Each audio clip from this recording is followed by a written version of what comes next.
If you want to be like Usain Bolt, but on crack all day every day, then listen up. I'm going to show you this game-changing tip in Starfield.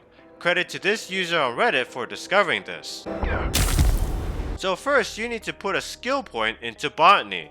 It's a tier 2 science skill which requires you to invest at least 4 skill points into science before you can unlock it. Which means depending on your background, you might not get it until at least level 6, unless you choose the professor background, which will allow you to unlock it as soon as level 3. I made a brand new character for this just to show that you can do this early on, and I chose the professor background because I'm too lazy to level this guy. Now that you've got the botany skill, if you haven't already, go to the research lab and research performance enhancement. It requires these resources that you can buy at the UC Distribution Center or Jemison Mercantile. Once you've done that, it's time to build an outpost. For this, we're going to build it on Jemison because to make AMP, you need these 3 ingredients, and Jemison has that in spades. Pick any landing spot that has argon, indicated by the dark blue color. Like, anywhere. You can't possibly screw this up. Once you've landed, take out your scanner and start looking for some argon. You can also use this opportunity to find and scan these plants. Once you've found a suitable patch of argon, plop down your outpost. So the first thing you need is power. It can be solar arrays, wind turbines, whatever you like. I'm going to use wind turbines because fuck birds. Given how much power we're going to use, let's start with 4 wind turbines. Next, we need to place an argon extractor. I recommend placing it on the edge of the argon patch because these extractors are required to be spaced out at least a certain distance from each other. Next, if you haven't already, go out and find some plants to scan. You'll need to scan each of them at least 6 times because that's when it tells you you can grow them at your outposts. Once you've done that, it's time to build 2 greenhouses. One for the metabolic agents, or as I like to call them, meta agents, and one for toxins. At the control panel, you can select which resources you want to harvest, corresponding to which plant has them. Next, we need water. There are 2 different extractors we can choose from. You can choose either one, it doesn't matter.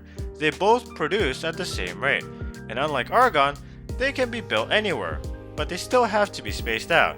I'll build the water vapor one, because it looks like a penis. Now that I've built 2 of these, it's time to link them to these greenhouses.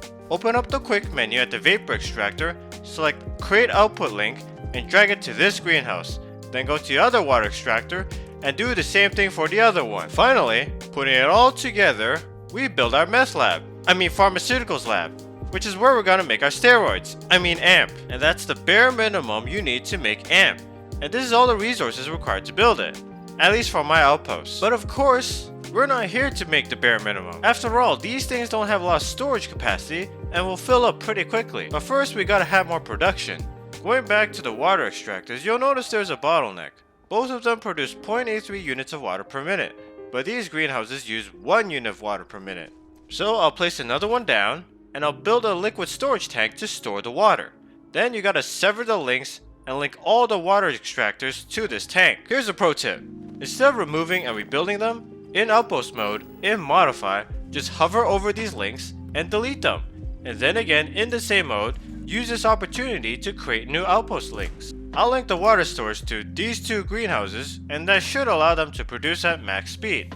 And don't forget to add more power to your outposts. Then we need to build some solid storage to store our meta agents and toxins. You can build as many as you want, but for my outpost, I'll start with 2 for each one. Then of course, we link each greenhouse to their respective storage units. AMP also requires 2 argon.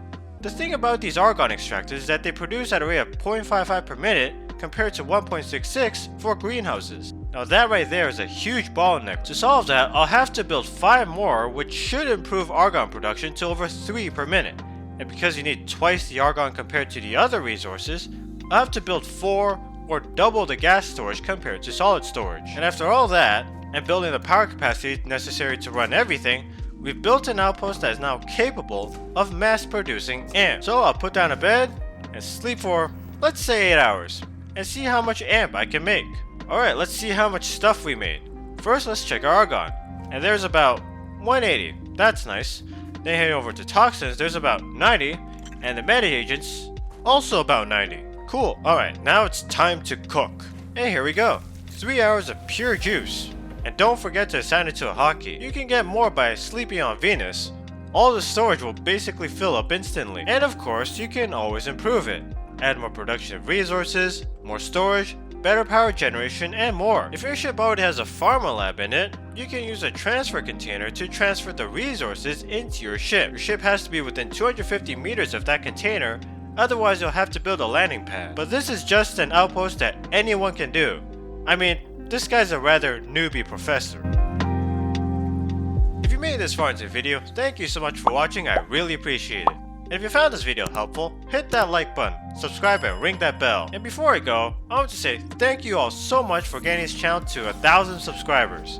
I'm now a YouTube millionaire, and my Ferrari's on its way as we speak. But seriously, all kidding aside, thank you. The fact that there's over 1,000 of you who were compelled enough to hit that sub button after watching my videos is mind-blowing, no matter how many times I encourage y'all to subscribe. And special shout out to Jorge Mendoza, I'm assuming that's how you pronounce his name, for being my 1,000th subscriber, or so he claims with extreme confidence. Just look at it, oozing with confidence. But now it's time to put all that amp to good use, and what better way to do that than by smuggling contraband? And you want to know the best way to do that? Then I highly recommend you watch this video right here.